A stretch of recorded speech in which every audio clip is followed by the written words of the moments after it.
وعلیکم السلام ورحمۃ اللہ وبرکاتہ۔ بسم اللہ الرحمن الرحیم۔ آپ نے پوچھا کہ قسم کا کفارہ کیا ہے، تو اس کا جواب یہ ہے کہ قسم کے کفارے کے متعلق اللہ رب العزت نے قرآن عظیم و فرقان حمید میں واضح کیا ہے، اور کفارے کی دو صورتیں ہیں، ایک کفارہ بدنیہ کہلائے گا اور ایک کفارہ مالیہ کہلائے گا۔ اور اس کے متعلق خود قرآن نے بھی واضح کر دیا ہے کہ جب تک وہ کفارہ مالیہ ادا کر سکتا ہے اس وقت تک وہ کفارہ بدنیہ کی طرف نہیں جائے گا۔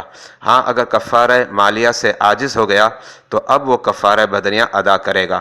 کفارہ مالیہ کیا ہے؟ 10 مسکینوں کو جو ہے 2 وقت کا کھانا کھلانا ہے، یا پھر 10 مسکینوں کو جو ہے ان کو لباس دینا ہے، یا پھر ایک غلام کو آزاد کرنا ہے۔ یہ کفارہ مالیہ کہلائے گا۔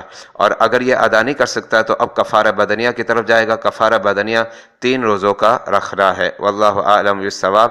محمد وسیم زیاد، مرکز العلوم الاسلامیہ اکیڈمی، بادامی مسجد، میٹھا در، کراچی، پاکستان۔